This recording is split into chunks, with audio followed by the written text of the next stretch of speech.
Astaghfirullah. Bismillahirrahmanirrahim. Assalamualaikum warahmatullahi wabarakatuh. Alhamdulillah wassalatu wassalamu ala Rasulillah wa ala alihi wa sahbihi wa mawalah wa la hawla wa la quwata illa billahi wa ba'du. Alhamdulillah, di siang hari ini sekalipun cuaca di luar hujan, tapi insyaallah tidak menyurutkan semangat untuk belajar. Kita lanjutkan kajian kita, masih membahas kitab Bahjah Qulubil Abrar, kalimat-kalimat singkat dari Nabi namun syarat dengan makna. Dan kita masuk pada halaman ke-182 pada poin ke-52, bicara seputar nazar. Kita baca hadisnya baru kita jelaskan. An Aisyah radhiyallahu anha qalat, qala Rasulullah sallallahu alaihi wasallam, man nadhara an yuti Allah falyuti'hu wa man nadhara an ya'sillaha fala ya'si. Rawahul Bukhari. Dari Aisyah radhiyallahu anha, beliau berkata, Nabi sallallahu alaihi wasallam bersabda,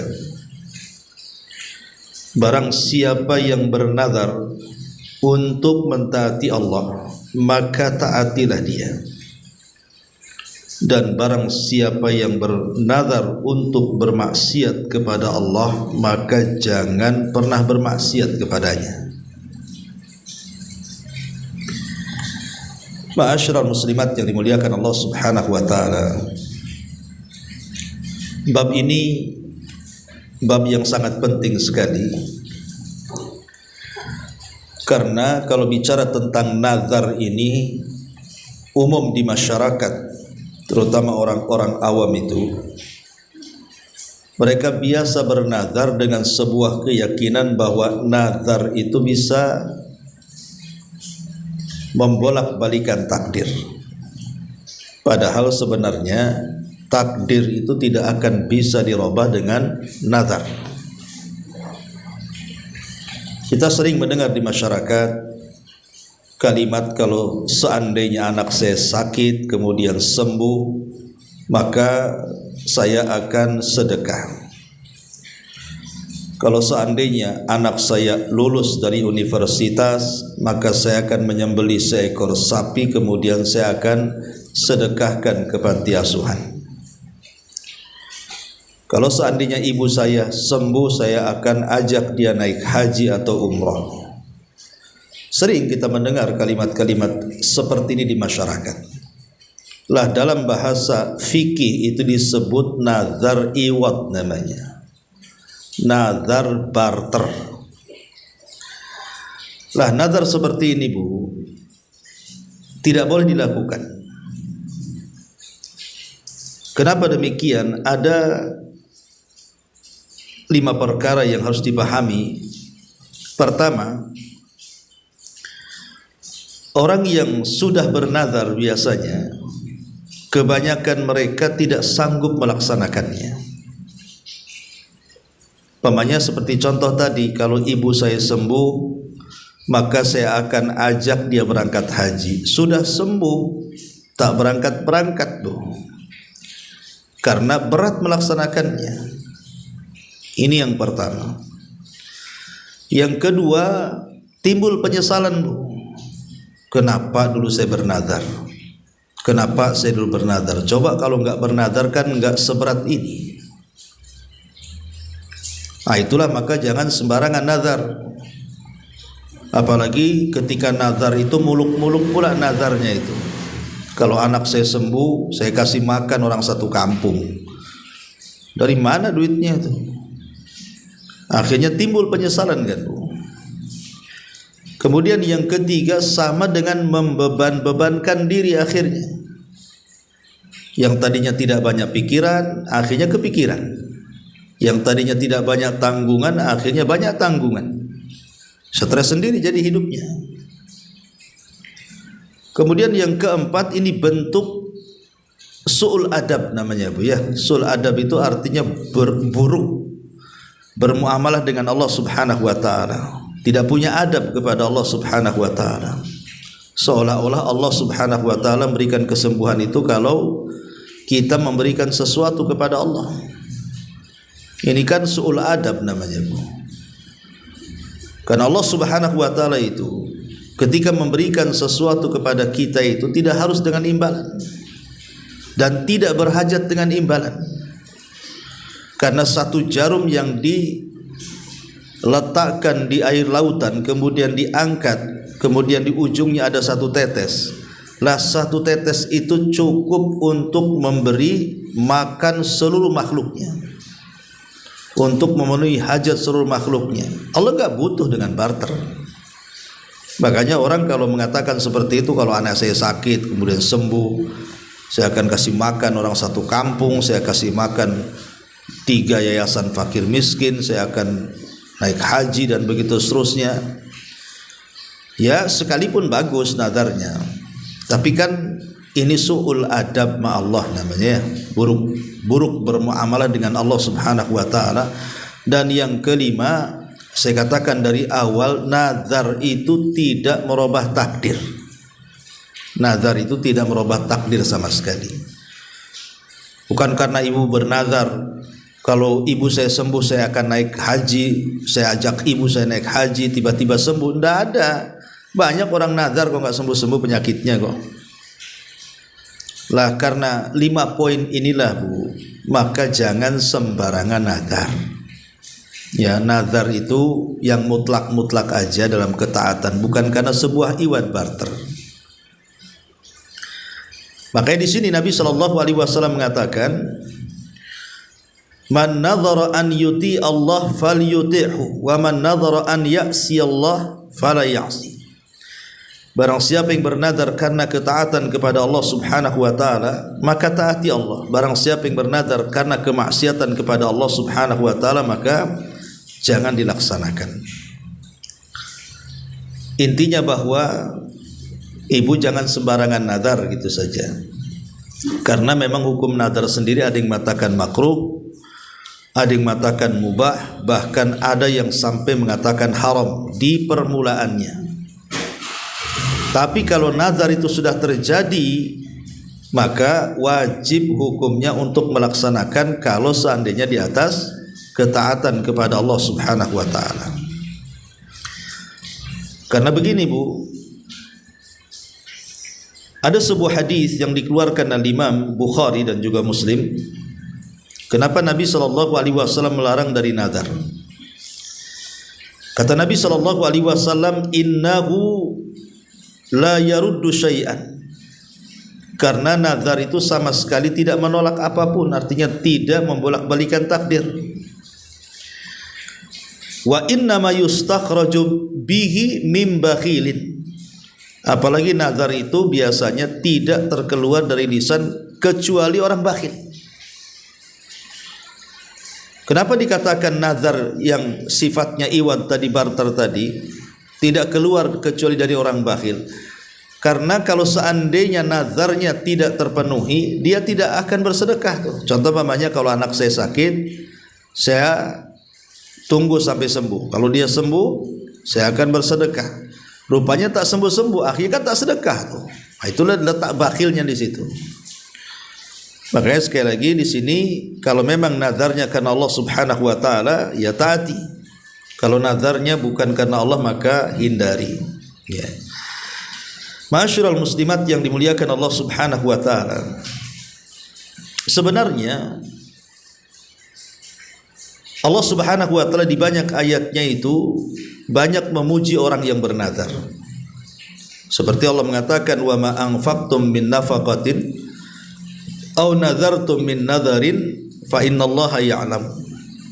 Apa saja yang kamu nafkahkan atau apa saja yang kamu nazarkan, maka sesungguhnya Allah tahu. Artinya tahu apa yang kita nazarkan, tahu apa yang kita sedekahkan, dan pasti akan diberikan pahala. Tapi yang dimaksud nazar di sini tidak ada kait mengait dengan nazar barter tadi. Kalau saya berhasil saya akan begini, kalau ibu saya sembuh saya akan begitu. Bukan itu maksudnya nazar yang dipuji. Tapi nazar yang terpuji itu adalah nazar dalam rangka ketaatan dan tidak ada embel-embel kecuali hanya ingin melakukan ketaatan. Seperti dia mengatakan lillahi alayya nadhrun. Saya ingin bernazarlah, bukan karena kalau saya sembuh, kalau dia sembuh, kalau dia berhasil, kalau dia lulus. Bukan, enggak ada apa-apa. Memang dia bernazar saja. Pokoknya nanti kalau bulan ini keluar uangnya, saya ingin nyembelih kambing, saya akan panggil fakir miskin, anak-anak yatim makan di rumah. Nah, itu bagus, Bu. Ya. Nazar yang seperti ini bagus karena tidak ada embel-embelnya kan? Tidak ada sistem barter tadi. Inilah yang dipuji di dalam Al-Quranul Karim, seperti Allah mengatakan surah Al-Insan ayat 5 ini dan sampai 7. Innal abrara yashrabuna min ka'sin kana mizajuha kafura. Ainan yashrabu biha ibadullah yufajjirunaha tafjira. Yufuna bin nadri wa yakhafuna yawman kana syarruhu mustatira. Sesungguhnya orang-orang yang berbuat kebajikan minum dari segelas berisi minuman yang campurannya adalah air kafur, minuman sorga, yaitu mata air dalam sorga yang daripadanya hamba-hamba Allah minum, yang mereka dapat mengalirkannya dengan sebaik-baiknya. Mereka menunaikan nazar dan takut akan satu hari yang azabnya merata di mana-mana. Ma'asyiral muslimat yang dimuliakan Allah Subhanahu wa taala, ada satu kisah menarik dari Abdullah ibn Abbas radhiyallahu anhuma. Jadi satu hari Nabi SAW itu pernah berkhutbah. Tiba-tiba dia melihat ada orang yang berdiri di luar sana, tepat ketika matahari berada di atas kepala, berdiri saja. Ya. Ada yang mengatakan bahwa orang yang berdiri itu namanya Abu Ismail. Jadi Abu Israil, namanya Abu Israil. Jadi Abu Israil ini dia berdiri di tengah-tengah terik matahari, dilihat oleh Nabi SAW. Kok tidak bergerak orang itu? Sehingga kemudian Rasul bertanya, siapa itu yang berdiri itu? Ngapain dia berdiri di situ? Kan panas itu. Maka orang mengatakan, Rasul, itu Abu Israil katanya. Dia bernazar. Nazarnya an yakuma fi syamsi. Pertama, berdiri di atas terik matahari. Yang kedua, wala yaqud, tidak akan duduk. Kemudian yang ketiga, wala yastadil, tidak akan diberi naungan kepalanya, tidak menggunakan payung. Wala yatakalam, dan tidak berbicara. Jadi nazarnya 4. Berdiri di atas terik matahari, tidak akan duduk, tidak akan berpayung, dan tidak akan bicara sama sekali. Dan dia tidak akan puasa. Maka Nabi SAW mengatakan, murhu falyatakallam wal yastadil wal yaqud wal yutimma saumahu. Perintahkan kepada Abu Israil bicara, bernaung, duduk, sempurnakan puasanya. Lihat, Nabi SAW menasihati Abu Israil. Dia bernazar untuk berdiri tegak di tengah lapang, disentuh oleh sengatan matahari, tidak duduk, tidak berpayung, tidak akan bicara, dan akan batalkan puasanya. Maka Rasul mengatakan, perintahkan Abu Israil itu. Ngapain kayak gitu? Sebaiknya dia segera pergi dari situ. Bicara dia, suruh bicara dia, suruh berpayung dia, suruh duduk dia, sempurnakan puasanya. Kenapa Nabi SAW membatalkan nazarnya Abu Israil ini? Karena nazar seperti itu tidak ada gunanya, tidak ada manfaatnya. Apa nazar seperti itu manfaatnya? Apalagi dia bernazar untuk membatalkan puasanya lagi, itu kan bermaksiat kepada Allah Azza wa Jalla. Makanya di sini Nabi mengatakan, barang siapa yang bernazar karena ingin bermaksiat kepada Allah, jangan dimaksiati Allah, batalkan nazarnya. Atau juga ada satu kisah, ini berbeda dengan kisah yang tadi. Kisah ini dari Uqbah bin Amir radhiyallahu anhu. Jadi Uqbah bin Amir ini punya saudari, dia bernazar untuk berjalan kaki ke Baitullah dari rumahnya tanpa sandal. Jadi ada seorang wanita di zaman Rasul, saudari daripada Uqbah bin Amir, bernazar ingin jalan kaki dari rumah ke Masjidil Haram. Kan jauh tuh, ya. Apalagi nyeker gitu ya, tidak pakai sandal. Kemudian sampailah berita ini kepada Nabi sallallahu alaihi wasallam. Rasul langsung menegurnya. Apa kata Rasul? Litamshi walitarkab. Litamshi walitarkab. Sebaiknya dia boleh berjalan tapi pakai sandal, ataupun boleh dengan kendaraan walaupun nazarnya jalan kaki. Kenapa Nabi SAW tidak membatalkan nazarnya? Berbeda dengan kisah yang pertama, Abu Israil dibatalkan nazarnya karena nazarnya saudari daripada Uqbah bin Amir ini baik, ingin datang ke Baitullah, itu kan bagus, ya. Cuman karena jauh dari rumahnya ke Baitullah itu, maka Rasul memberikan pilihan mengganti nazarnya dengan yang lebih baik. Sebaiknya jangan jalan kaki, apalagi sampai nyeker. Pakai kendaraan itu lebih bagus. Dari sini istidlalnya, boleh orang yang bernazar mengganti nazarnya dengan yang lebih baik. Contoh umpamanya nih, saya bernazar ingin iktikaf di Masjidil Aqsa, tapi karena lagi perang melawan Israel, ya, Israel gitu, akhirnya sudahlah saya ganti aja lah. Karena saat lagi perang saya ganti dengan di Masjidil Haram umpamanya, kan lebih baik tuh, karena pahala orang yang sholat di Masjidil Haram saja 100.000. Kalau pahala orang yang sholat di Masjidil Aqsa kan 250 sampai 500 gitu ya. Lah kalau mengganti nazar dengan yang lebih baik boleh. Tapi kalau mengganti nazar dengan yang tidak lebih baik tidak boleh. Contoh umpamanya ibu bernazar ingin iktikaf di Masjidil Haram. Karena nggak ada duitnya, adalah iktikaf di masjid yang dekat-dekat sini aja lah katanya. Oh, nggak boleh. Karena kalau mengganti nazar dengan yang lebih rendah terlarang, tapi kalau mengganti nazar dengan yang lebih tinggi maka dibolehkan berdasarkan hadis Uqbah ibn Amir radhiyallahu anhu. Ya. Ma'asyiral muslimat yang dimuliakan Allah Azza wa Jalla, dua kisah ini sebagai penjelasan dari hadis ini. Kata Nabi SAW, barang siapa yang bernazar karena dalam rangka melaksanakan ketaatan kepada Allah, taati Allah, seperti kisahnya saudari dari Uqbah bin Amir ini. Dia ingin bernazar menuju Baitullah Al-Haram, itu bagus, ketaatan. Maka kata Rasulullah, kalau gitu taati, berjalan. Cuman kata Rasul, jangan jalan kaki lah, suruh pakai kendaraan kan itu. Kemudian juga Rasul mengatakan, wa man nadhara an ya'sillaha fala ya'si. Barang siapa yang bernazar dalam rangka bermaksiat, jangan dimaksiati Allah. Itulah kisah Abu Israil tadi. Ngapain dia bernazar menyengat-nyengatkan diri di atas matahari, kemudian berjanji tidak akan duduk, berjanji tidak akan bernaung, berjanji tidak akan bicara, berjanji tidak akan puasa. Ini kan maksiat ini. Makanya Rasul mengatakan batalkan tuh nadarnya Abu Israil itu. Sebaiknya dia pergi dari situ, duduk, bernaung, bicara, dan lanjutkan puasanya. Tapi Bu, namanya nazar itu kan ada syarat-syaratnya.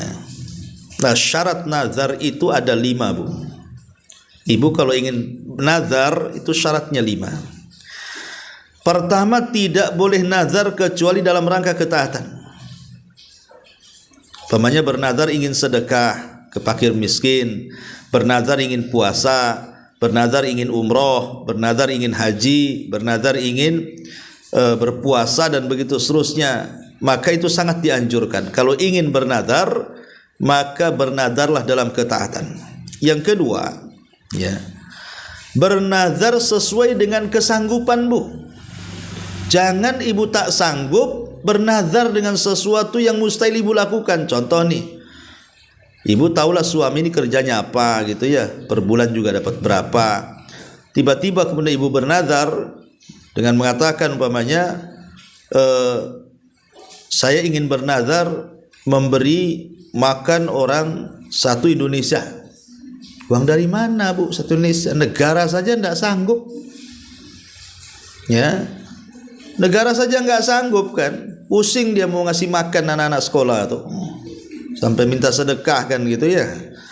Itu kan namanya nazar di luar kesanggupan, Bu. Jangan bernazar, jangan luar kesanggupan. Bernazar ingin terbang, saya aja tak punya kan itu. Jadi jangan sampai. Yang kedua, bernazar di luar kesanggupannya, tapi bernazarlah sesuai dengan kesanggupannya. Kemudian yang ketiga, bernazar kalau memang bentuknya berkenaan dengan barang-barang, maka bernazarlah yang merupakan milik dia. Jangan pula ibu bernazar, saya kalau seandainya ada ke lapangan bulan depan lah, insya Allah saya akan bernazar, saya ingin menyembelih kambing tetangga.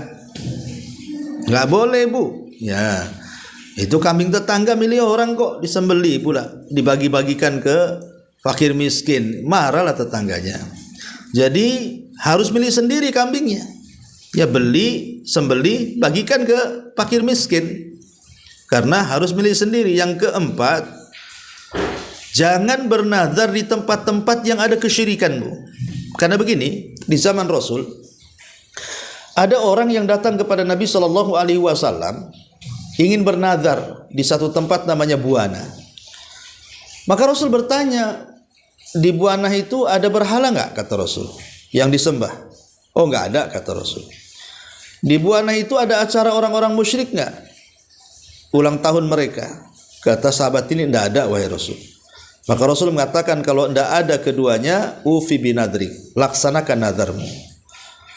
Jadi Nabi SAW bertanya tuh, pertama tempatnya ada kesyirikan, yang kedua ada acara enggak? Acara-acara yang menjurus kesyirikan itu. Kata sahabat, tidak ada. Berarti kalau ada kesyirikan, ada berhala yang disembah, atau ada acara-acara kesyirikan, tidak boleh bernazar di tempat-tempat seperti itu. Dan ingat bahwa yang kelima, tidak boleh diyakini nazar itu yang merubahnya. Ini khusus dalam nazar iwat. Seperti mamanya ibu punya anak sakit, sudah 3 tahun sakit, akhirnya ibu bernazar, ya Allah, kalau anak saya sembuh, saya akan umroh. Pas habis nazar, sebulan setelahnya sembuh. Sembuhnya anak itu bukan karena nazar, Bu. Karena nazar itu tidak merubah seseorang. Nazar itu tidak bisa merubah takdir. Tetap yang menyembuhkan Allah Subhanahu wa ta'ala. Kita harus meyakini seperti itulah. Inilah kalau nazar kita ingin terpuji, ingin mendapatkan pahala, maka ikuti syarat-syaratnya. Syarat pertama dalam rangka ketaatan, yang kedua sesuai dengan kesanggupan, yang ketiga harus milik sendiri, yang keempat tidak ada unsur kesyirikan di dalamnya, dan yang terakhir jangan diyakini nazar itu yang merubah kepada orang yang dinazarinya. Ini baru kemudian nazar itu menjadi manfaat dalam kehidupannya. Baik, kita baca sedikit di sini apa yang dikatakan oleh pengarang. Perhatikan bukunya. Kata beliau di sini, nazar adalah seorang hamba mewajibkan atas dirinya sendiri untuk melakukan ketaatan kepada Allah. Jadi nazar itu mewajibkan sesuatu yang tidak wajib bagi dirinya menjadi wajib karena nazar. Umpamanya dia bernazar puasa, ingin puasa Senin Kamis selama sebulan. Asal puasa Senin Kamis itu tidak wajib, tapi karena menjadi nazar jadi wajib jadinya. Ya, jadi dia mengilzamkan sesuatu yang tidak lazim gitu ya. Jadi nazar itu bisa dilakukan tanpa ada sebab, seperti seseorang mengatakan wajib atasku melakukan sesuatu ketaatan tertentu untuk Allah, atau mengatakan aku bernazar akan membebaskan seorang budak, aku bernazar akan berpuasa ini dan itu, aku bernazar akan bersedekah berupa ini dan itu. Bisa pula nazar itu dengan adanya sebab, seperti mengaitkan hal-hal yang disebutkan tadi dengan kedatangan seseorang yang tidak ada, atau ketemunya sesuatu yang hilang, atau kesembuhan. Ya, umpamanya kalau umpamanya ibu dicuri motornya, ya janganlah kalau bisa ya. Contoh ini, kalau motor saya ketemu, saya akan sedekah. Nah itu. Kalau emas cincin saya yang jatuh itu ketemu, maka 1/4 atau 2,5% saya zakatkan, ya. Nah itu nazar-nazar iwad seperti ini itu sudah dijelaskan hukumnya, ada yang mengatakan haram, ada yang mengatakan mubah, ada yang mengatakan makruh, tapi kebanyakan ulama mengatakan makruh hukumnya, Bu. Ya, kalau nazar seperti ini. Lah sehingga apabila telah terlaksana keinginannya, wajib baginya untuk memenuhi nazarnya. Kemudian kata beliau, hadis ini mencakup seluruh jenis ketaatan kepada Allah, sehingga barang siapa yang bernazar untuk melakukan ketaatan yang wajib maupun yang sunnah, wajib baginya menunaikan nazar tersebut dan tidak ada kafarah. Bahkan dia harus menunaikan sebagaimana yang diperintahkan oleh Nabi dalam hadis ini, dan juga sebagaimana sanjungan Allah kepada orang-orang yang menunaikan nazarnya. Seperti Allah mengatakan yufuna bin nadri, mereka menunaikan nazarnya. Namun demikian hukum asal nazar adalah makruh, sebagaimana Nabi telah melarang. Beliau mengatakan innahu la ya'ti bi khairin wa innama yustakhraju minal bakhil. Sungguh nazar itu tidak membawa kebaikan, tidaklah dia muncul kecuali dari orang yang bakhil. Adapun nazar itu melakukan maksiat, jadi kalau ada orang bernazar bermaksiat, maka seorang hamba harus meninggalkan kemaksiatan kepada Allah walaupun dia telah bernazar untuk melakukannya. Lah jenis-jenis nazar lainnya seperti nazar untuk melakukan maksiat, nazar untuk melakukan hal-hal yang mubah, nazar lajaj mencegah diri dari hukumnya nazar lajaj itu bernazar karena emosi, hukumnya sama seperti hukum sumpah. Ketika melanggarnya, pelakunya harus membayar kafarah sumpah karena adanya persamaan makna antara jenis nazar tersebut dengan sumpah. Maksudnya begini, Bu, ya, saya jelaskan, ya. Jadi orang bernazar itu kan ada dua macam, kan. Ada yang sanggup melaksanakan nazarnya, ada yang tidak sanggup melaksanakan nazarnya. Bagi yang tidak sanggup melaksanakan nazarnya, maka dia wajib membayar kafarah, Bu. Kafarah yang dimaksud di sini kafarah sumpah. Apa kafarah sumpah itu? Sebagaimana tertera dalam surah Al-Maidah ayat 89. Allah Subhanahu wa taala berfirman, la yu'akhidukumullahu billagwi fi aymanikum walakin yu'akhidukum bima aqadtumul ayman fakaffaratuhu it'amu asyaratu masakin min awsati ma tut'imuna ahlikum au kiswatuhum au tahriru raqabatin faman lam yajid fasiyamu thalathati ayamin dzalika kafaratu aymanikum idza halaftum wahfadhu aymanakum kadzalika yubayyinullahu lakum ayatihi la'allakum tashkurun. Kata Allah Subhanahu wa taala di sini, Allah tidak akan menghukum kamu disebabkan sumpah-sumpahmu yang tidak dimaksud-maksudnya, ya sumpah tanpa sengaja, tetapi Dia menghukum kamu disebabkan sumpah-sumpah yang kamu sengaja.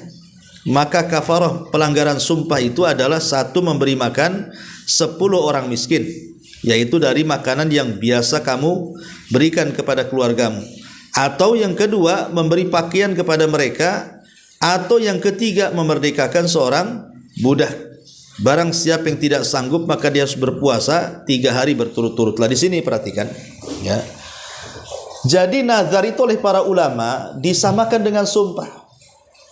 Ibu bernazar, kalau seandainya anak saya lulus, saya akan menyembelih seekor sapi, saya akan berikan ke Jabal Uhud untuk kasih makan santrinya Abu Humairah umpamanya. Betul sembuh anaknya, Bu. Tak datang-datang sapinya ke Jabal Uhud, ya. Jadi ibu nyesel lah, kan gitu. Kemudian ibu berusaha membeli sapi juga tak sanggup karena mungkin susah dan mahal gitu. Karena kadang sudah bernazar dan ibu tidak bisa melaksanakannya, maka ibu harus membayar kafarah sumpah.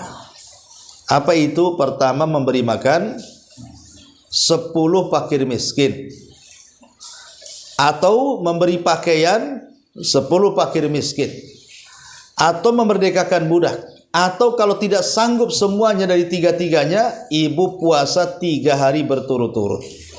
Lah itu namanya kafarah bagi orang yang tidak sanggup melaksanakan nazar, ya. Dan macam-macam nazar tadi sudah disebutkan oleh pengarang di sini juga, ya. Tapi saya singkat sajalah biar ibu paham macam-macam nazar itu ada 7. Ya, nazar itu ada 7. Pertama nazar mubah.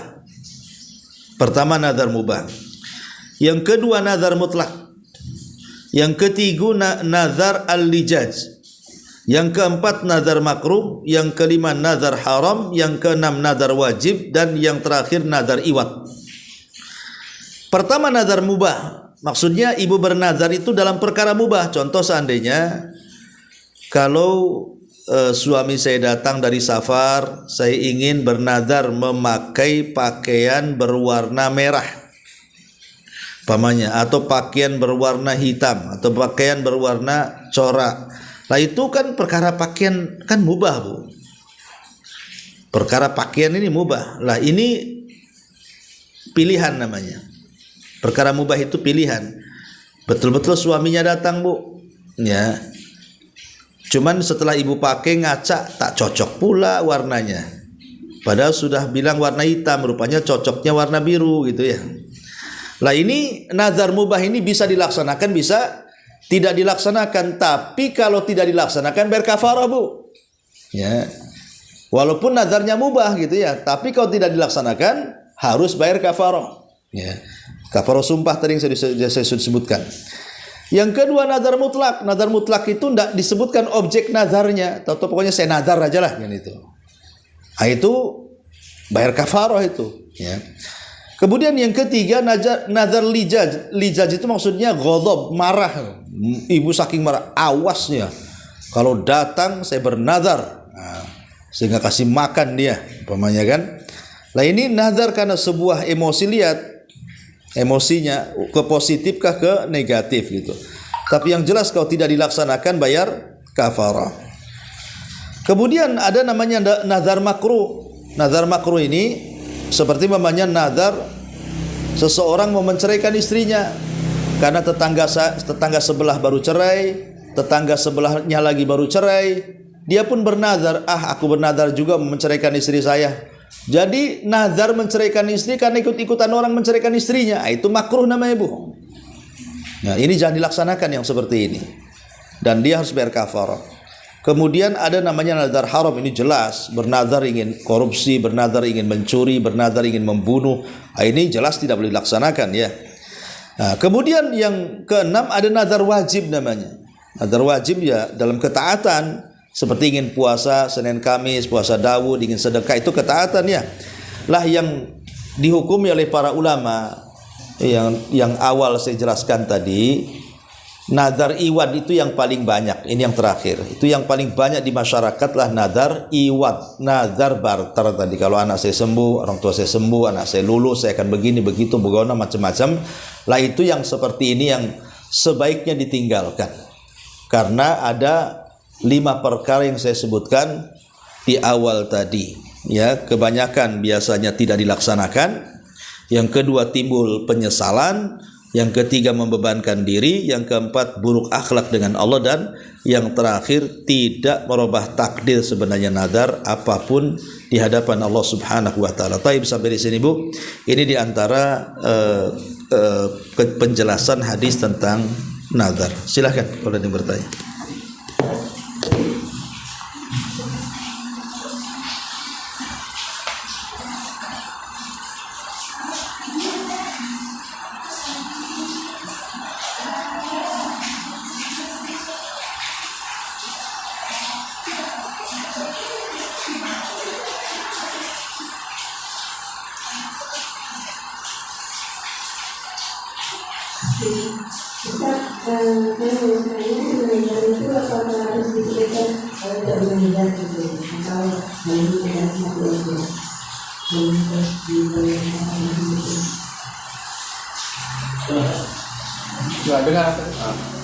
Maksudnya yang nazar itu apa perlu yang dibayar kafarah itu yang saya bernazar atau yang dalam hati aja yang nazar itu harus diungkapkan, Bu. Ya, nazar itu harus diungkapkan, bukan dalam hati. Ya, kalau dalam hati kan niat itu ya. Nazar itu diungkapkan dalam lisan.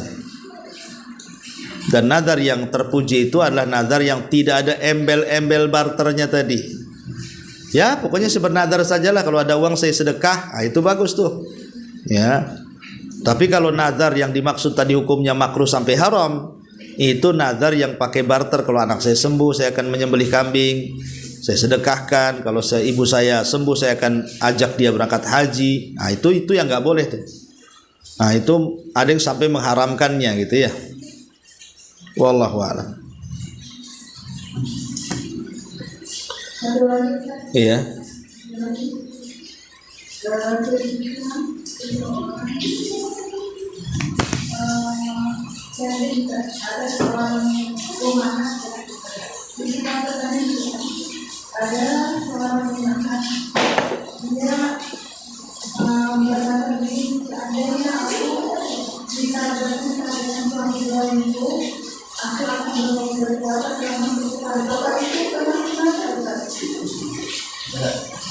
Gimana? Ada seorang awak ini, seandainya aku bisa berpisah dengan suami zolimku, aku akan berpuasa satu sepekan. Itu apakah termasuk nazar? Ya, nazar lah itu. Itu nazar. Ya. Ibu harus ini kalau memang kejadian, ya kan, maka harus berpuasa sepekan. Kalau tidak, dia bayar kafarah sumpah tuh.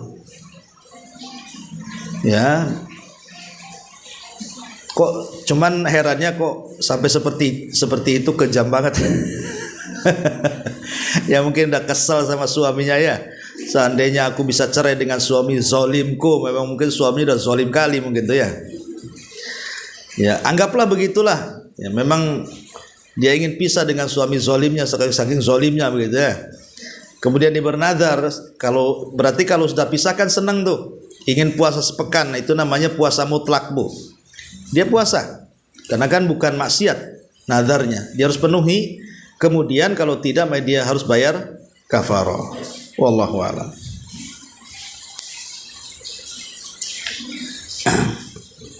Iya, di sini ada pertanyaan di YouTube ini. Ustadz pakai kitab apa? Oh, saya kira mau tanya apa. Kitabnya namanya Bahjah Qulubil Abrar, untayan 99 hadis dari Jawami'ul Kalim yang menjadi induk bagi kaidah-kaidah penting dalam Islam.